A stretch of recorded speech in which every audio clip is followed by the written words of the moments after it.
Hi everyone, welcome back to my channel. For those of you who don't know me, my name's Tamara, and we're here today to talk the final book of the Throne of Glass series. Yes, we have finished it. We have finished Kingdom of Ash, and she's a big book, but we are done this series. So what we're going to do is we're going to talk about this book, and then we're going to talk about just our overall thoughts on the series in general. Would we recommend? Who's our favorite characters? That whole gist. So before we get started, disclaimer, this is a spoiler talk. If you haven't read the book and you care for spoilers, then step aside, come back when you've read it, and then we can talk about it. If you really don't care, then let's just talk about it, because I have a lot to say about this book, and I feel like in general this book has been always highly regarded in the Throne of Glass series to be like a pretty satisfying ending, and I would agree with that. I would give this book a 4 out of 5, and the only reason I can't do 5 out of 5 is we're going to talk about it, but there are some things, and I'm sorry if I'm being nitpicky, but it's just my gut feeling as to why I just can't give it a 5 out of 5, but we'll talk about it. So let's get going. Kingdom of Ash, this book genuinely was pretty action-packed. Like, there were 4 different groups of our main characters. I think there was 4 different groups, all doing separate things and then coming together at the end in the big battle. And with that being said, when one plot point was going a little, not dull, but quiet, the others were incredibly action-packed. So it kept the sequence and the trajectory of this book at a pretty high stake through most of the reading journey, which, you know, no one can complain about that in that sense because it's not a snooze fest. So it was exhilarating to read just off the hop. Let's talk about these 4 different groups and what was going on along with some of these characters in general and how we felt about it. So Aelin, the last time we saw Aelin, she was captured by Maeve, and we assumed in this book that she'd be tortured in various ways and trying to break in terms of giving Maeve the location of the 2 keys that they had in their possession. That was no joke. A huge portion of this book, I would probably say the first real quarter of Aelin's storyline, with Fenry, I'm going to call him Fenry, but the guardian that turns into a wolf, he has a blood oath to Maeve. He's one of Rowan's friends. But that whole, like, they really went into detail as to how she's getting tortured. The fact that Fenry had to watch this entire time in his wolf form, unable to stop it, unable to do anything because he's bound to Maeve. And he couldn't shift back into his human form either. Like, she kept him in that state to, like, really isolate Aelin and Fenry in their own decisions. Like, they couldn't use each other to necessarily seek comfort, but they did. Like, they found a way to communicate with blinking their eyes because he couldn't communicate via words. And it was still incredibly wholesome to see those 2 characters in the brunt of this terrible situation and be so vulnerable and at pretty much their weakest of states, but be there for each other. And like that whole story point of Aelin, how they tortured her, how they healed her, how they messed with her mind to break her. As much as we know that Aelin is no novice to pain, like she was a slave, she's been tortured before, this just felt so much deeper and personal that it was so hard to read, especially for anyone who loves Aelin. And I feel like by this stage of this series, how could you not? Like, we know how I feel about how obsessed I am with her. So it was hard to read. And then Fenry, at one point, his twin, who is also bound to Maeve, but clearly no one wants to be, he ends up killing himself because he didn't want to fight his brother. And that Fenry not only had to sit there and take everything happening to his future queen in his heart, being Aelin, but he had to watch like his brother go at the same time, and he couldn't stop that either. So it was just incredibly dark and hard, and I was in it. Like, I was so in it because all I wanted was for these 2 to survive and live. At a given point in the series, Rowan finds them. So Rowan, Lorshan, Gavriel, and Elide all went looking for Aelin, and you go through a little bit of a journey of them with some loose ends, trying to find them, some loyalties they found along the way that kind of they recruited into Aelin's cause. But they essentially, they did find her, and like her state wasn't great, and and then Fenry wasn't great. At one point, I genuinely thought Fenry died, and I was just like an emotional wreck because I just couldn't help feeling that like that story can't be over. Like, he can't just like finally be able to stand up and fight her abuser in that situation and then just die. But pretty much he tore the blood oath from himself. Like, he went against what he was bound to and fought against Aelin's abuser, and in turn broke the blood oath, and with that his life was withering away because he's bound by life to that. And then Aelin ended up saving him by him being now bound to her and swearing the blood oath to her. So it was so sentimental. I feel like that whole revelation of Aelin coming back and everything that they've been through was one of my most favorite parts in this, because it just kept going up from there. Like, from Aelin's storyline in general, they're like, one the ultimate favorite part for me in this was when Aelin, there was a moment when Lorshan and Elide, along with many innocent people, were going to get wiped out by a dam that was about to break, so by a flood, and there was no time to make it back, for everyone to make it back to the keep. And Aelin had preserved, because she, in her tortured state, she was preserving all of this magic because of how she was shackled up, and binding it down to blast and destroy Maeve with like one fair swoop.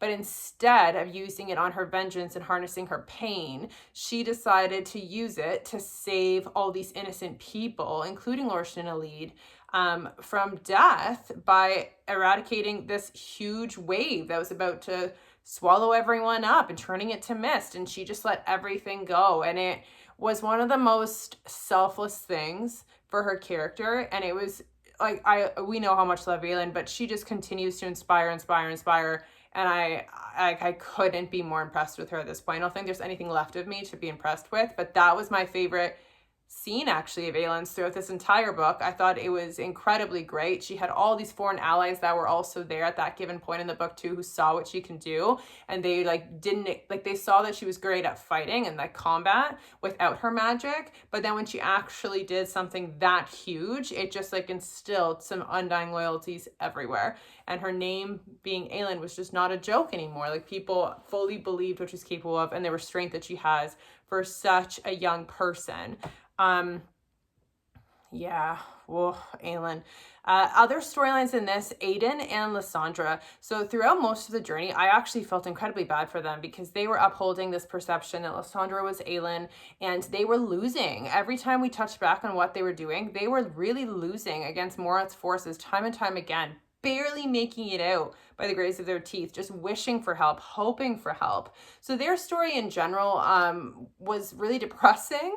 Not that it was boring, it was just depressing, because until the end, it just felt like, give these guys a break. Like, they're not gaining any traction, and Aiden was trying so hard, but he was also so bitter that he's been left out of all of these like knowing plans with Aelin. And then with Lysandra, they are on the outs with each other because of this mistrust. And it was hard to read Aiden being in that kind of spiteful state for as long as he was in the book, but I completely understand why. There was a part in this where he like fully let go of his feelings and really embraced Lysandra when she was on the cusp of death, and then she pushed back saying like, no, now you only care and now you only take things back when I was about to die. Like, that doesn't work like that. So like, their relationship in general, I know I always loved it because they were kind of sassy and comical in comparison to some of our brutish other characters, but their acknowledgement of each other's feelings and what they mean to each other was so sweet and sentimental that I absolutely loved it. Another one that I loved in terms of growth was Lorshan and Elide. Obviously, Elide gave him a cold shoulder for most of this book because of what he had done to Aelin, and he's very much throughout most of this book trying to repent and make do with that mistake. And then also he swore blood oaths to Aelin later in the book as well. So he's trying to understand what that means and then fully respect the choice that he made instead of being kind of forced into it. And them coming to acknowledge the fact that they have grown and let's move past and grow further together was absolutely beautiful. She went to get Lorshan in that whole sequence when Aelin saved them with the wave. Elide, being someone who doesn't have her full leg, she went and didn't care if she was going to die, but she was going to find him. And it was just, I love them. I actually think Lorshan's one of the most underrated characters. I know he's always been misunderstood, but I wish we got more screen time of him because I am fascinated by him in general. Love him. Other storylines in this. Oh my God, the reunion with Chaol. And so with Chaol and Aelin, when they kind of happened in the same location mid-book, I genuinely cried. Like, that actually warmed my heart. Their reunion, I feel like it was highly anticipated based off of what happened in the tandem read and all of the growth we did with Chaol. So for him to see her and, like, in typical fashion, try and like bark something at her, but then completely crumble in tears as they embraced each other, and all of the introductions that followed with the army he brought versus what Aelin had brought, that whole reunion was everything to me. It was absolutely everything. I loved it. Later in the book, we get it, Dorian and Chaol obviously get reunited as well, and that was incredibly emotional. Same with Aelin, like the three of them together again from the beginning of the book now to the end of the book. It was beautiful. It was beautiful. Like, I feel like I just keep saying it was beautiful because I knew all these reunions were going to happen. It was going to be great.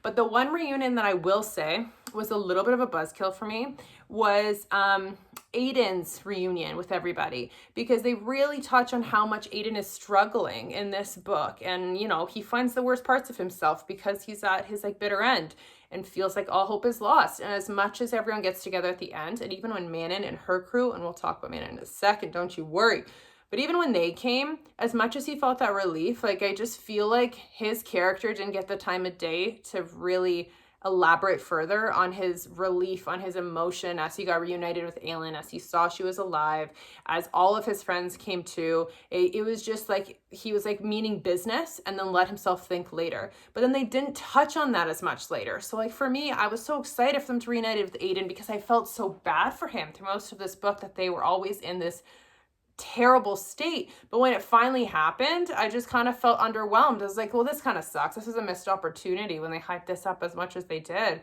that they're on the cusp of death and then their saviors come and it's just kind of shied over. So that was disappointing to me, especially because we give a lot of screen time in this book to Gavriel, who is Aidan's father, and what he would do, how he would earn Aidan's respect. And I feel like, so he died in this, and that was really sad, of course. And Aidan's reaction was really sad, but I wish they had more time, and especially because we talked about it so much. So when him and Gavriel got reunited, I was waiting for something to make me feel something stronger than I did. So Aidan's set of reunions in general, with his dad, with Aelin, with everybody, I kind of felt was a miss. And that really sucks for me, because I really like Aidan, and he's one of my favorite characters, so I was really bummed about that.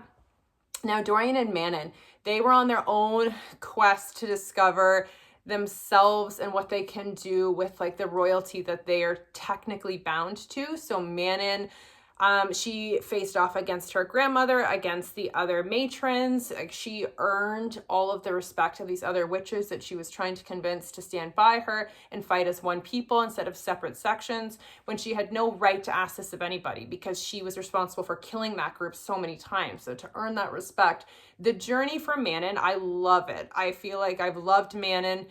Even when her and Aelin were introduced in the prior books, not introduced, but reintroduced to each other, they're so proud. They know they have a part to play. They know they hold power as to like what they're meant to be doing. And so I loved it. Excuse me. I also just love Manon's vulnerability in this. Like, through most of this, between Astrid, between her Wyvern, between Dorian, they were constantly reminding her that emotion isn't a weakness. And I feel like she was denying, acknowledged it in her head, but never acted on it. And when she finally acted on it in the most selfless of ways, where she wasn't afraid of feeling, that's when like she fully came into herself. And that is really in a way similar to Aelin, because she had a lot holding her back. And when she came into that in Heir of Fire, it was game over. Like, that was it. And that's, I think, why I loved Manon so much in this, because I loved that part for Aelin in Heir of Fire when they did a full circle coming into her character, and she fully did. And even with Dorian, she got incredibly vulnerable with him, and it was incredibly sweet. But at the same time, they didn't fully end up together. Not that they're not together, but they chose their own sense. Like, she chose her freedom, or he kind of forced her to choose her freedom, because he knew that's what truly mattered to her, despite whatever was going on between them. And I can completely admire that. I don't think that was a missed opportunity at all. Them feeding off of each other in these ways throughout this book was incredibly sentimental. And even Dorian, he was harnessing so much of his raw magic in different ways. He was learning how to shift. He was forming alliances. He was pushing things forward politically too, and encouraging Manon and seeing things differently. And then when he finally had the opportunity to get the key, he totally really deceived Maeve. And at the beginning of this book series, I would have never guessed that that character had that kind of strength, because he was just so likable. He was also sensitive, but not naive. Okay, in a sense, he actually was naive. But in this book, he is so cool. Like, he really is so cool. And so he did so much. And then at the end of the day, like, he was just not afraid. And I loved it. I absolutely loved it. Dorian's character has become one of my favorites. I always loved him, but I pitied him because he always felt like he was alone, and his character couldn't really thrive off of that much because he was isolated in that. But in doing that, he got to really be equipped with his raw magic and understand it better, and then apply it in these really dangerous situations like this. And it was absolutely great. It was great. I feel like I'm missing someone. No, maybe I'm not. Maybe I'm not. In terms of the 4 plot points, like storylines, I don't think so. At the end of this, when they forged the gate, and Dorian versus Aelin as to who was going to die to do it, and they tried to do it together, and then Dorian's dad had come and kind of saved Dorian, and in turn, in a way, gave Aelin the opportunity to save herself when she was in that state, deciding how and fighting if she could come back to the real world. That whole trajectory, I just thought, was also a nice tie to the loose ends. I did get a little bit emotional about the dad, because I was wondering if they would ever bring him back, because he was questioned so much, Dorian's feelings towards his dad, and if there's still that resentment. So I loved that they closed that off. There was a part that I actually cried instant, and this is totally jumping to another sequence, but when Manon's Wyvern almost died in the battle, I was already crying, knowing that there's no way this Wyvern can die. There's absolutely no way. But just the thought of it dying was like, that was it for me. I've actually never cried as much in this series like I did for that Wyvern. So it was like, I clearly have skewed thoughts on animal creatures versus humans dying, because I just love those beings so much in comparison to a human. I'm flawed, I know. But yeah, okay, so then let's talk. The ending of the book I thought was incredibly well done. They tied up so many loose ends. There's a lot of emotional goodbyes. A lot of people went off on their own and did their own, happily ever after in a way. Like, Kayla's married now. He's expecting a child. Oh, that reunion as well. Oh my goodness, with Yrene and Aelin, also incredibly sweet. I feel like that whole Kayla and Aelin reunion and all of the people we met, like I mentioned before, including Yrene, was probably my favorite reunion in the entire book. Yeah, it really was. I didn't expect it to be so emotional as it was, and I was so relieved for it. Absolutely. Yeah. Ending was really well done. I really liked it. I feel like there was nothing I could say that could have done any better. I thought it was great. In terms of my general thoughts of this book series, I think that this book series is not overhyped. I would absolutely recommend it. Do I think that I feel like almost in a way misled in terms of the kind of books these could be in comparison to ACOTAR a little bit, because ACOTAR had a lot of like spice and a progressive story. I would say that this book has way more progressive story and world building than it has any spice at all. And I know it obviously has some spice, but it's like absolutely minimal, and that's okay. It's just, I don't think I fully knew that, because I knew it was from the same author. And as much as I knew she wrote these when she was younger, I didn't know until literally finishing this book that this book series is considered a YA book series. So catered to the younger audience, and ACOTAR very much was not, which is probably why there was minimal spiciness in this. And I wish I kind of knew that before, because it kind of weighed on me a little bit how lackluster a lot of the spice was in this, because I knew it could be better. I've read her stuff in ACOTAR. I know what it could be. So that was a little bit of a realization for me reading this, but everyone knows my favorite character is Aelin. That is no surprise. And my favorite book is Heir of Fire. That was the only 5 out of 5 I gave throughout this entire journey. But in general, I do think these books are incredibly well deserved for all of the acknowledgement they get. Would absolutely recommend it. And I have nothing left but positivity for him, truly. In terms of why I couldn't give it a 5 out of 5, though, I think the emotional dud in this, being Aiden's reunions and all of that, really took a toll on me a little bit, because I was really looking forward to it, and I felt like they led into something that wasn't satisfactory, and I couldn't give it a 5 out of 5 for that, because he was one of my favorites. And it may be bittersweet, it may be like an unfavorable opinion, I could be nitpicking, but that's kind of my key reason, really. But other than that, I thought the book was great. The whole series is great. You really need to read it. Next time, we got Alchemized. So I heard that one's going to be an emotional journey, but we're ready for it. We're ready for it. Until next time, guys.